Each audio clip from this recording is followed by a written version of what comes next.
pukul 6 waktu Indonesia Barat. Radio Republik Indonesia Palembang dengan Warta Berita. Program Ado Gawe diyakini dapat mengurangi angka pengangguran di Palembang. Sepulang dari retret di Magelang, Wali Kota Palembang Ratu Dewa mengajak sejumlah kepala OPD olahraga jalan kaki meninjau langsung infrastruktur perkotaan.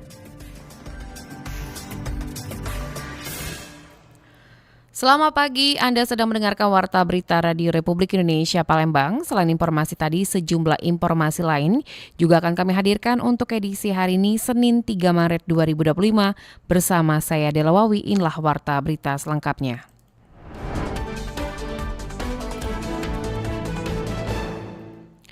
Program Ado Gawe menjadi solusi untuk mengurangi angka pengangguran di Palembang dan meningkatkan keterampilan warga.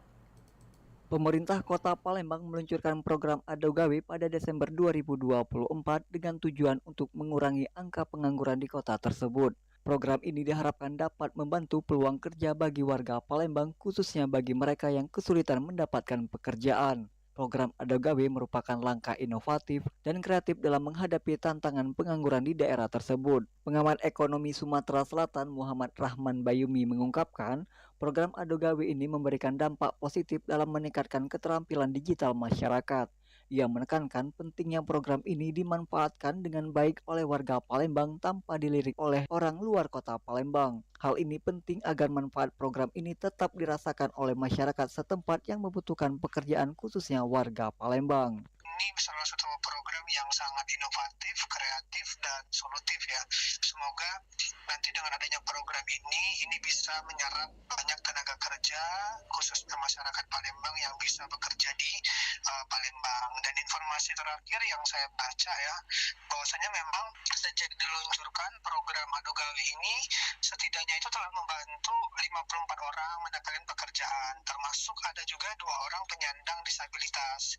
Dan selain itu ada sekitar 250 orang yang saat ini sedang melalui proses program ini. Ditambahkan Bayumi, sejak diluncurkan program ini telah berhasil membantu 54 orang mendapatkan pekerjaan, termasuk 2 pekerja disabilitas dan sekitar 250 orang masih dalam proses pada program tersebut.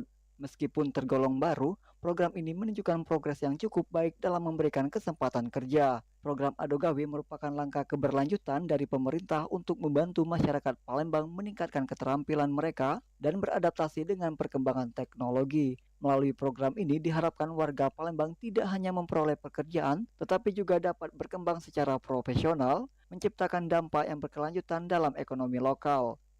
Dari Palembang, Sumatera Selatan, Muhammad Irfan, Pro 1 RRI terus mengudara untuk Indonesia. Sementara itu, salah seorang warga Perumnas, Zul Hidayat, mengatakan kesulitan dalam mencari pekerjaan di usia yang sudah lebih dari kepala 4. Meskipun memiliki pengalaman bekerja dari luar daerah, namun semakin tahun pekerjaan yang layak untuk didapat semakin sulit. Bahkan sangat sulit baik di kota Palembang maupun Sumatera Selatan pada khususnya.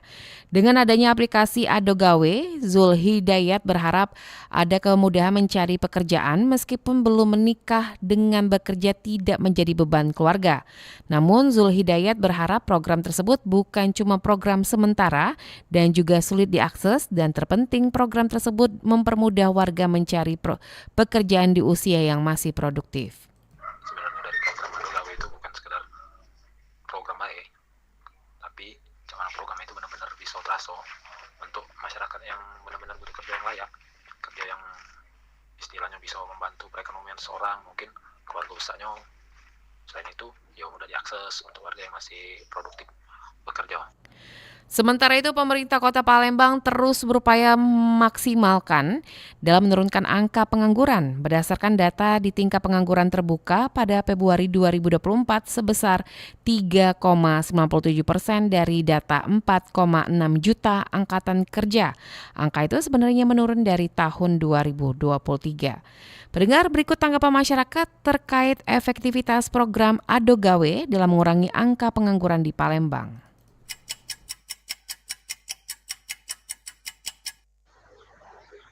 Saya Yoga Pratama, saya dari Kebun Jeruk. Jadi pemerintah daerah perlu fokus pada peningkatan pendidikan dan pelatihan keterampilan untuk dapat meningkatkan daya saing tenaga kerja. Nah, selain itu juga mendorong sektor wirausaha dan menyediakan program yang relevan itu dapat membantu menciptakan lapangan kerja baru bagi pekerja dan bisa mengurangi tingkat pengangguran yang ada. Saya Cika dari Kalidoni. Jadi menurut saya dengan adanya tingkat pengangguran yang tinggi di Palembang memang harus segera ditangani karena bisa berdampak pada kesejahteraan masyarakat dan juga perkembangan ekonomi daerah. Jadi pemerintah daerah itu harus mengambil langkah konkret seperti yang pertama itu meningkatkan pelatihan vokasi. Jadi program pelatihan vokasi ini harus lebih ditingkatkan dan juga disesuaikan dengan kebutuhan industri di Palembang. Ini juga akan membekali nih warga dengan keahlian yang dibutuhkan pasar kerja. Nah, yang kedua itu pastinya menarik investasi. Karena pemerintah daerah itu perlu menciptakan iklim investasi yang kondusif ya. Dan juga mempermudah perizinan agar investor tertarik menanamkan modal di Palembang. Jadi investasi ini akan membuka lapangan kerja baru bagi yang membutuhkan pekerjaan. Yang selanjutnya itu adanya mengembangkan UMKM. UMKM ini punya potensi besar ya untuk menyerap tenaga kerja karena pemerintah daerah itu perlu memberikan dukungan permodalan, pelatihan dan pendampingan agar UMKM bisa berkembang. Nah, selanjutnya itu mengoptimalkan bursa kerja karena bursa kerja itu harus lebih diaktifkan dan informasinya disebarluaskan agar pencari kerja itu mudah mengakses lowongan yang tersedia. Pemanfaat teknologi bisa sangat membantu. Selanjutnya itu mengevaluasi kebijakan karena kebijakan yang sudah ada perlu dievaluasi secara berkala. Jika ada yang kurang efektif dan juga harus segera diperbaiki agar program penanggulangan pengangguran lebih berhasil. Dan juga selain itu kerjasama dengan sektor swasta dan perguruan tinggi juga penting untuk menciptakan sinergi dalam mengatasi masalah pengangguran ini.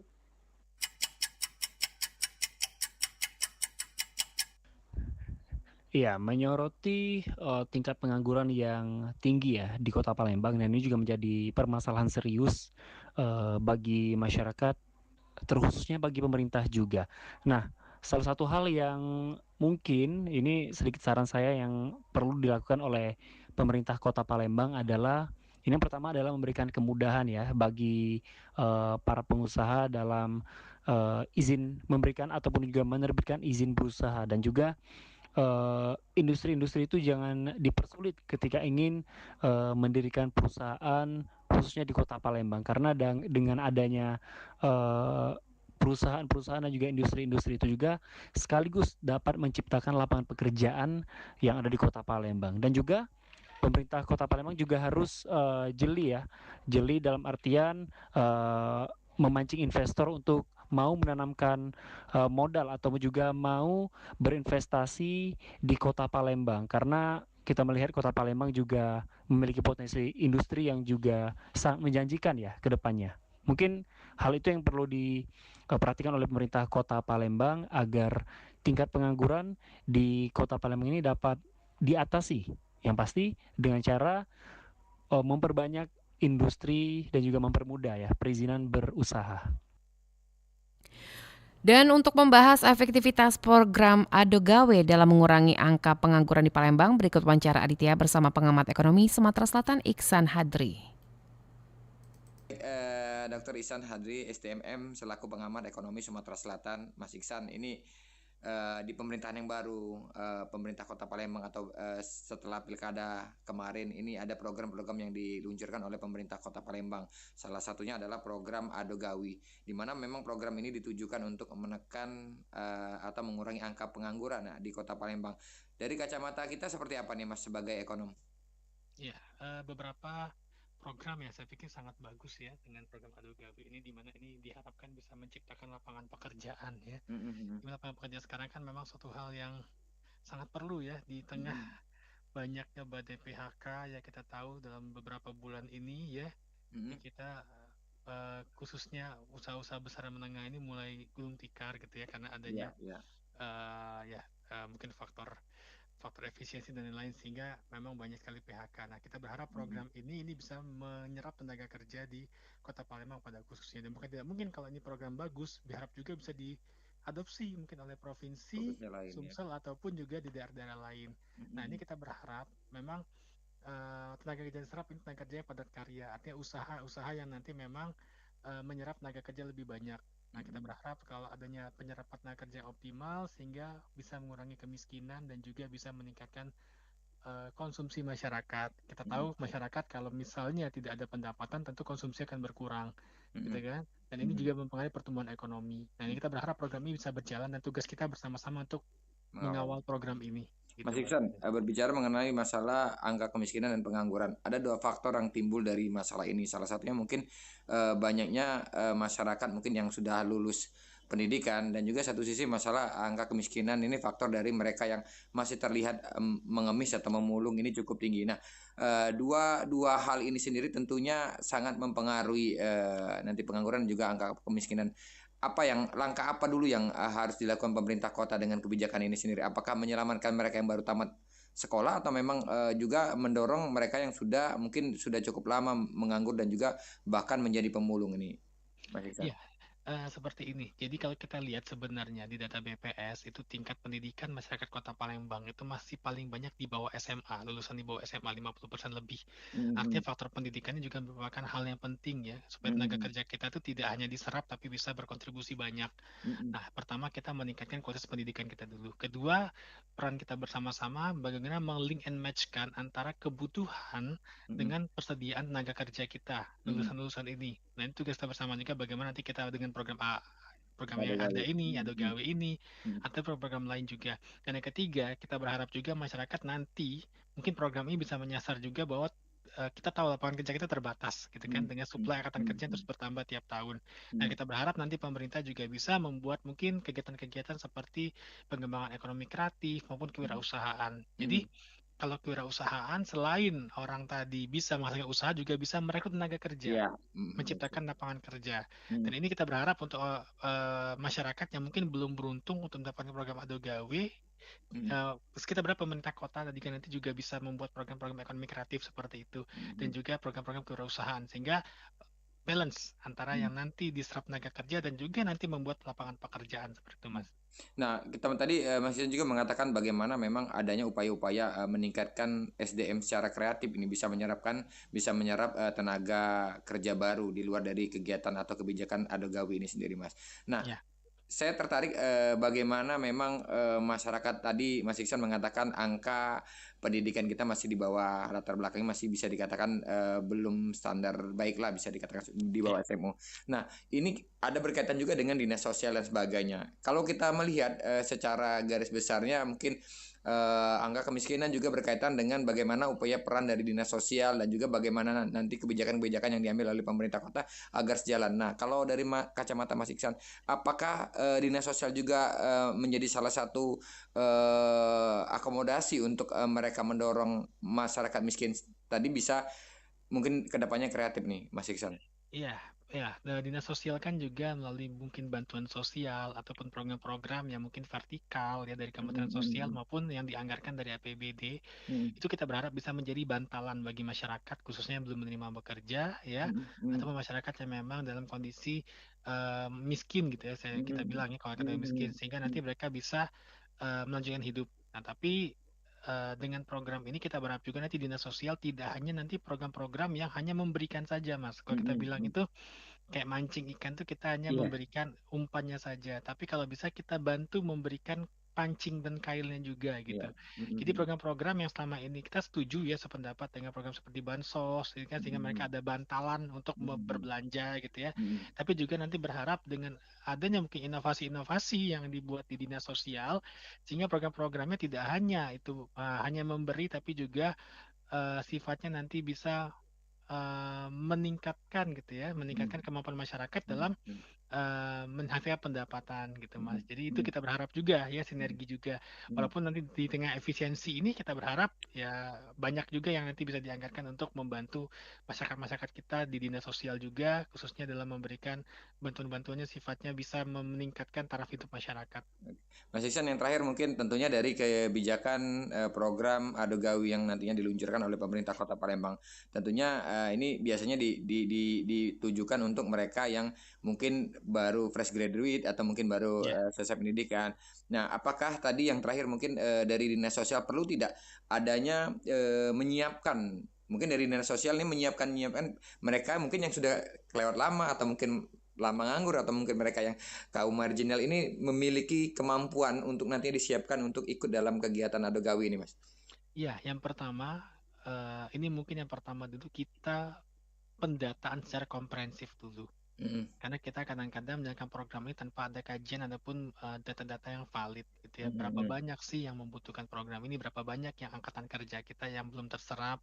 Lalu kita sesuaikan dengan kemampuan mereka. Artinya nanti kalaupun nanti ada masyarakat yang terjaring program Adogawi ini benar-benar disiapkan, mungkin diberikan pelatihan ataupun nanti kemampuan khusus sehingga nanti pemerintah kota bisa menjadi penghubung antara masyarakat dengan pemberi kerja. Itu yang pertama. Jadi pendataan secara komprehensif dulu. Jangan sampai nanti datanya yang kita pakai tidak valid gitu ya, sehingga seolah-olah ini jadi permasalahan juga gitu ya. Kalau bisa kita matangkan dulu datanya. Yang kedua, nanti dengan adanya program-program tadi itu diharapkan bisa membantu juga ya, membantu yang saya bilang tadi ya. Dalam hal ini kan dinas sosial kan perpanjangan tangan dari Pemkot Palembang gitu ya. Iya. Nah, ini bisa mengurangi kemiskinan tadi salah satunya dengan memberikan bantuan-bantuan. Dan kalau bisa ya tadi seperti saya bilang ke ekonomi kreatif itu kan kita bisa bersinergi juga dengan dinas pariwisata dan ekonomi kreatif mungkin ya, kalaupun ada nomenklatur di Kota Palembang itu, sehingga bukan hanya tugas dari dinas sosial saja, tapi ada beberapa dinas yang perlu bersinergi, sehingga nanti harapannya ya nanti masyarakat yang nanti memang belum beruntung itu bisa mendapatkan hal yang lebih komprehensif gitu ya, baik dari segi pengetahuan, keterampilan, sehingga mereka selain nanti bansos, kita berharap pelan-pelan bisa dikurangi kalau memang masyarakat tadi sudah bisa mencari sendiri gitu Mas. Baik, terima kasih. Sampai kayak dana bergulir lah, nanti sudah selesai ini nanti kita bisa gulirkan ke yang lain gitu. Jangan sampai penerimanya hanya orang yang sama dengan waktu yang bertahun-tahun. Nah, ini bisa menimbulkan ketergantungan. Kita nggak mau juga ketergantungan gitu Mas Asdis. Baik, Mas Iksan, kita berharap tentunya memang program Adogawi ini sih tepat sasaran dan juga memang bisa menyerap tenaga kerja dan tidak terbang pilih mereka yang fresh graduate atau mereka yang sudah lama menganggur. Terima kasih Bang Iksan sudah bergabung sama RRI pagi hari ini. Selamat menjalankan ibadah puasa, sehat selalu, sukses selalu. Assalamualaikum warahmatullahi wabarakatuh. Assalamualaikum warahmatullahi wabarakatuh.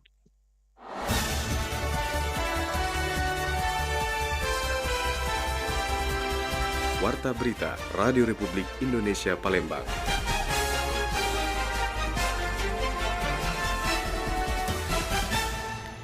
BPBD 4 Lawang menghimbau warga bantaran sungai waspada banjir dan longsor akibat hujan deras yang dapat memicu kenaikan volume air sungai.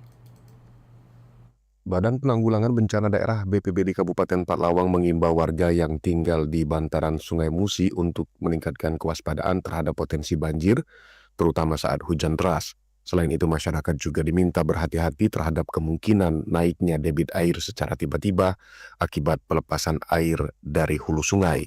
Kepala Bidang Kedaruratan BPBD Kabupaten 4 Lawang, Heri Wijayanto mengatakan, masyarakat yang bermukim di daerah rawan bencana harus selalu siap siaga, mengingat perubahan cuaca yang tidak menentu dapat meningkatkan resiko banjir dan tanah longsor. Ia menegaskan bahwa kenaikan debit air sungai sering terjadi tanpa peringatan, terutama saat curah hujan tinggi di wilayah hulu. Benar Pak, siang terakhir kemarin kan terjadi di Kecamatan Paiker banjir Pak ya, itu akibat dari lahan perbukitannya sudah kosong karena sudah dibabat karena untuk perkebunan. Jadi kita kepala desanya dipanggil di kita penyuluhannya di Bapeda Pak. Jadi kepala desanya dikasih tahu, dikasih penyuluhan supaya warganya jangan lagi membuka lahan di perbukitan Pak, di hutan. Masih banyak Pak, untuk rumah yang berdiri di pinggiran bantaran Sungai Musi itu masih banyak Pak. Terutama di Kecamatan Ulu Musi Pak. Di Ulu Musi. Ulu Musi Sikap Dalam. itu masih banyak di pinggir. Berdasarkan surat keputusan SK Bupati, telah ditetapkan 47 desa dan kelurahan sebagai wilayah rawan bencana banjir dan longsor. Wilayah-wilayah yang masuk dalam daftar kewaspadaan tinggi tersebut tersebar di beberapa kecamatan, di antaranya Tebing Tinggi, Talang Padang, Pendopo, Lintang Kanan, dan Pasemah Air Keruh. Selain itu, beberapa desa di kecamatan lain juga dikategorikan sebagai daerah berisiko tinggi. BPBD Kabupaten Patlawang terus melakukan pemantauan terhadap daerah rawan bencana serta berkoordinasi dengan pihak terkait untuk memastikan kesiapsiagaan dalam menghadapi potensi bencana. Masyarakat diimbau untuk selalu waspada dan segera melaporkan kondisi darurat kepada pihak berwenang guna menghindari dampak yang lebih besar. Rocky Pratama melaporkan. Sepulang dari retreat di Magelang, Wali Kota Palembang Ratu Dewa mengajak sejumlah kepala organisasi perangkat daerah olahraga jalan kaki meninjau langsung infrastruktur perkotaan pada hari Minggu pagi. Setelah sholat subuh, Ratu Dewa berjalan kaki sekitar 7 km dari Tanjung Barangan menuju ke rumah dinas Wali Kota Palembang di Jalan Tasik, Kambang Iwa. Ratu Dewa mengatakan ingin memastikan persoalan pembuangan sampah karena menjadi instruksi dari Presiden RI, tata letak baliho atau spanduk hingga penyumbatan drainase. Saya ingin memastikan pertama persoalan pembuangan sampah karena ini jadi stressing dari Bapak Presiden. Yang kedua adalah masalah baliho, spanduk biar kotanya cantik, indah, enak dipandang mata. Yang ketiga persoalan parit, jangan sampai ada sumbatan-sumbatan apalagi sekarang kita menghadapi musim penghujan. Dan yang ketiga persoalan sampah tadi sudah kita lihat sama-sama.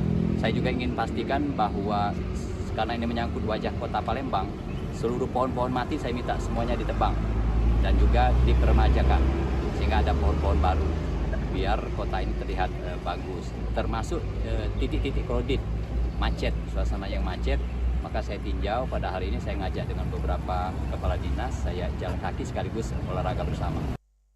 Dalam kesempatan tersebut, Ratu Dewa juga meninjau titik kemacetan di sepanjang rute yang dilaluinya. Selain itu, Dishub Palembang juga diminta untuk mengkaji kembali masalah kemacetan bersama dengan stakeholder, pemerhati transportasi, dan lainnya.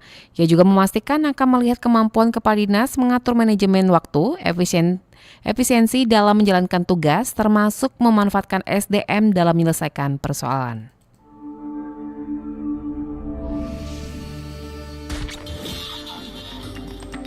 Berita Daerah Radio Republik Indonesia Palembang.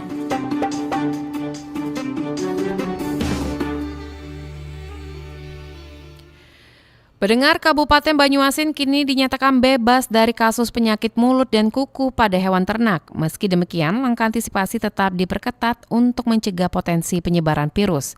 Sebanyak 2.000 dosis vaksin telah diterima dari kementerian yang akan segera didistribusikan ke peternak.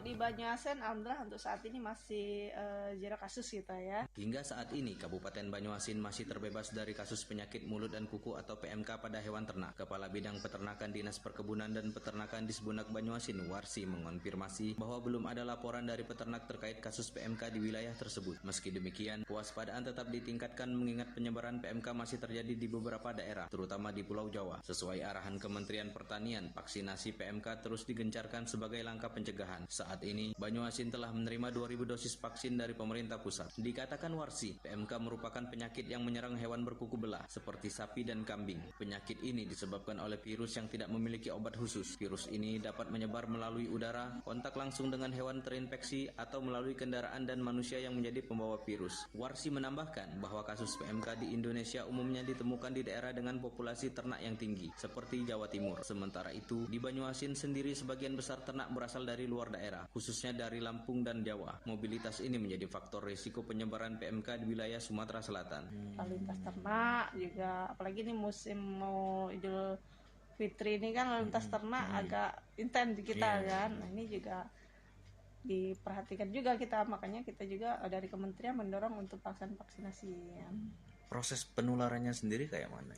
Kalau proses penularannya itu sebenarnya kayak COVID dia, bisa melalui udara, bisa melalui faktor pembawa kayak manusia, kendaraan itu bisa punya potensi juga untuk membawa virus gitu kan. PMK ini bisa menular ke manusia juga, Dayu?